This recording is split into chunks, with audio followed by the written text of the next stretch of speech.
Bismillahirrahmanirrahim. Assalamualaikum warahmatullahi wabarakatuh. Yang terhormat dosen pengampu mata kuliah Sejarah Pendidikan Islam Ibu Halili Haryati MPD serta para audiens yang berbahagia. Perkenalkan, nama saya Listi Husnul Khotimah, mahasiswi STAY Al-Kifayah Riau Pekanbaru, jurusan Pendidikan Agama Islam. Baiklah, saya akan memaparkan materi Sejarah Pendidikan Islam yang berjudul Konsep Dasar Ilmu Sejarah Pendidikan Islam. Adapun pengertian, ruang lingkup, manfaat sejarah pendidikan Islam. Yang pertama, pengertian sejarah pendidikan Islam. Sejarah pendidikan Islam terdiri dari 3 kata, yaitu sejarah, pendidikan, dan Islam. Pengertian selanjutnya, sejarah memberikan catatan yang berhubungan dengan kejadian-kejadian masa silam yang diabadikan dalam laporan-laporan tertulis dan dalam ruang lingkup yang luas.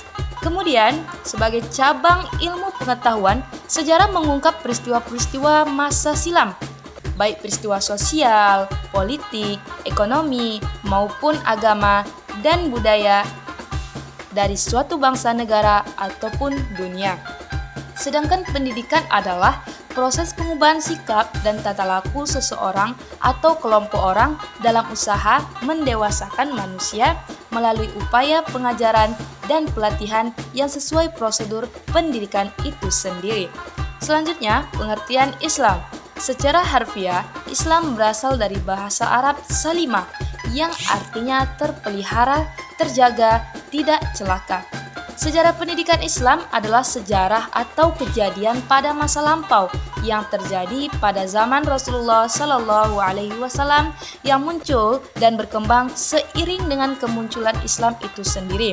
Yang kemudian perkembangan selanjutnya pada masa Khulafaur Rasyidin, Bani Umayyah dan Abbasiyah sampai jatuhnya kota Baghdad dan lenyapnya Khalifah Islam yang terakhir di Istanbul pada tahun 1924.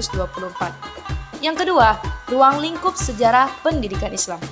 Ruang lingkup sejarah pendidikan Islam mencakup objek sejarah pendidikan Islam dan metode sejarah pendidikan Islam. A. Objek sejarah pendidikan Islam. Sejarah biasanya ditulis dan dikaji dari sudut pandang suatu fakta atau kejadian tentang peradaban bangsa. Maka, objek sejarah pendidikan Islam mencakup fakta-fakta yang berhubungan dengan pertumbuhan dan perkembangan pendidikan Islam, baik informal maupun formal. B. Metode sejarah pendidikan Islam.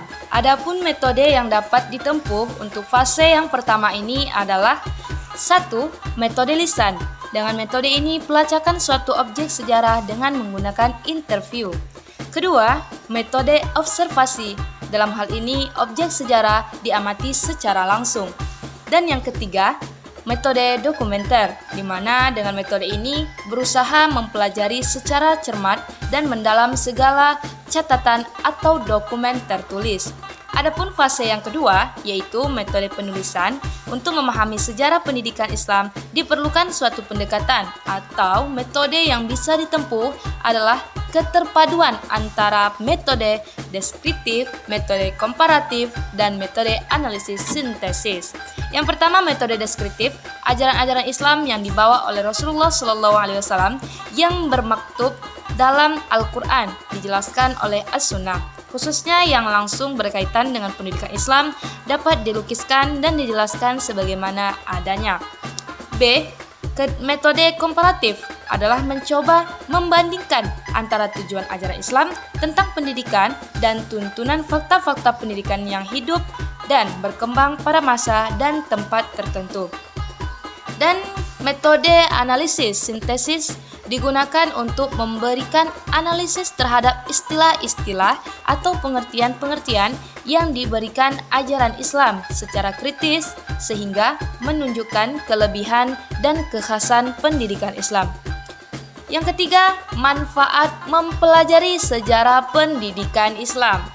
Dengan mengkaji sejarah akan bisa memperoleh informasi tentang pelaksanaan pendidikan Islam dari zaman Rasulullah SAW sampai sekarang, mulai dari pertumbuhan, perkembangan, kemajuan, kemunduran, dan kebangkitan kembali tentang pendidikan Islam.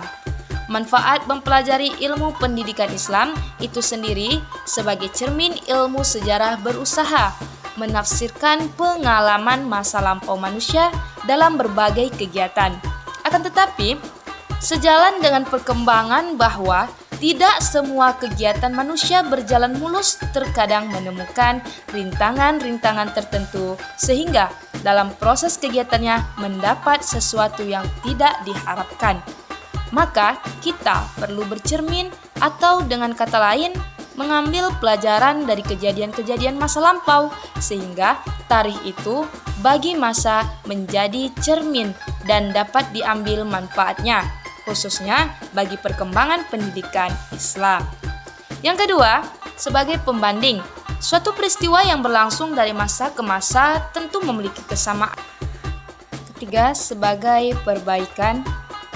Setelah berusaha menafsirkan pengalaman masa lampau manusia dalam berbagai kegiatan, kita berusaha pula untuk memperbaiki keadaan yang sebelumnya kurang konstruktif menjadi lebih konstruktif. B.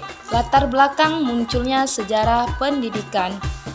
Sebelum zaman modern, penulisan sejarah didominasi oleh kajian sejarah politik, yakni kisah tentang peperangan, naik turunnya penguasa, intrik atau strategis serta taktik, fatwa politik, tokoh-tokoh di sekitar penguasa, dan beberapa peristiwa politik lainnya. Pada zaman dulu, kajian sejarah Islam juga didominasi oleh kisah-kisah yang selalu dikaitkan dengan politik. Seiring berjalannya waktu, pada masa modern, ilmu-ilmu baru mulai bermunculan. Kajian ilmu tidak lagi sesempit seperti dulu. Salah satu di antaranya adalah antropologi, psikologi, ilmu pendidikan, ilmu manajemen, dan lain-lainnya. Setelah ilmu pendidikan mulai eksis, menyebabkan umat Islam terdorong menelusuri perjalanan sejarah pendidikan Islam. Teori-teori yang terkait dengan dunia pendidikan berguna besar bagi pengumpulan fakta-fakta sejarah. Kemudian menempatkan fakta-fakta itu ke dalam konteks sejarahnya. Yang C, tujuan sejarah pendidikan Islam. Adapun tujuannya, melalui analisisnya, para ahli mengemukakan tujuan mempelajari ilmu sejarah pendidikan Islam ini sebagai berikut. 1. Mengetahui dan memahami pertumbuhan dan perkembangan pendidikan Islam sejak zaman lahirnya sampai sekarang. Kedua, mengambil manfaat dari proses pendidikan Islam guna memecahkan problematika pendidikan Islam pada masa kini. Ketiga, memiliki sikap positif terhadap perubahan dan pembaruan sistem pendidikan Islam. Dari mengkaji sejarah, kita bisa memperoleh informasi tentang pelaksanaan pendidikan Islam dari zaman Rasulullah sampai sekarang, mulai pertumbuhan, perkembangan, kemajuan, kemunduran, dan kebangkitan kembali dari pendidikan Islam. Dari sejarah dapat diketahui bagaimana terjadi dalam penyelenggaraan pendidikan Islam dengan segala ide, konsep, institusi, sistem, dan operasionalnya yang terjadi dari waktu ke waktu. Yang D, contoh kajian sejarah pendidikan Islam.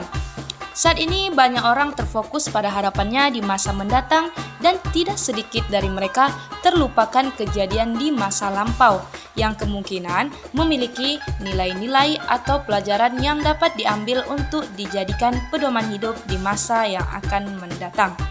Sejarah adalah peristiwa di masa lalu yang dipelajari untuk diambil nilai-nilainya yang pasti akan berguna di masa depan. Demikian juga dengan sejarah Islam, yaitu kejadian di masa lampau yang dialami oleh tokoh-tokoh Islam dan memiliki nilai pelajaran yang sangat berharga bagi umat Islam dan berperan penting dalam kemajuan pendidikan. Pendidikan adalah suatu hal yang sangat penting bagi kehidupan karena berisi ilmu-ilmu dan pengetahuan yang nantinya akan menjadi bekal di masa depan. Pendidikan Islam tidak bisa terlepas dari yang namanya sejarah Islam karena dua hal ini berkaitan erat. Mengapa dalam pendidikan harus mempelajari sejarah Islam?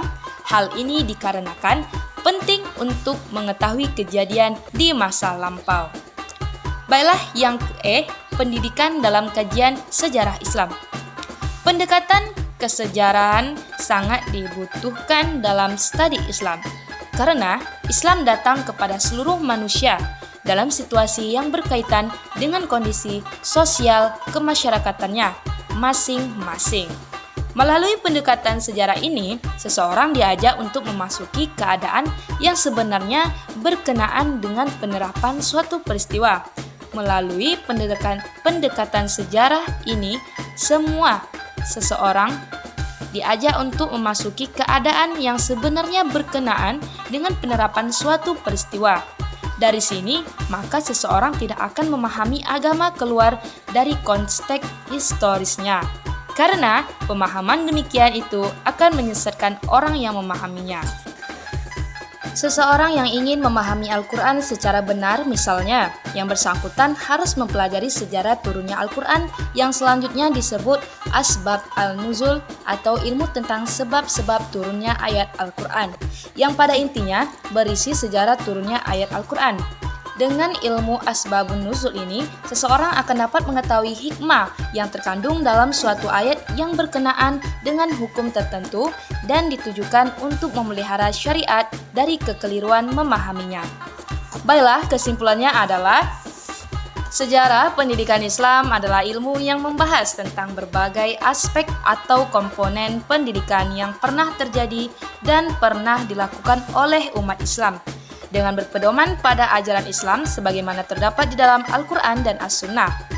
Tujuan studi sejarah pendidikan Islam ini ialah dapat mengetahui dan memahami pertumbuhan dan perkembangan pendidikan Islam sejak zaman lahirnya sampai sekarang. Mengambil manfaat dari proses pendidikan Islam guna memecahkan problematika pendidikan Islam pada masa kini. Memiliki sikap positif terhadap perubahan dan pembaruan sistem pendidikan Islam.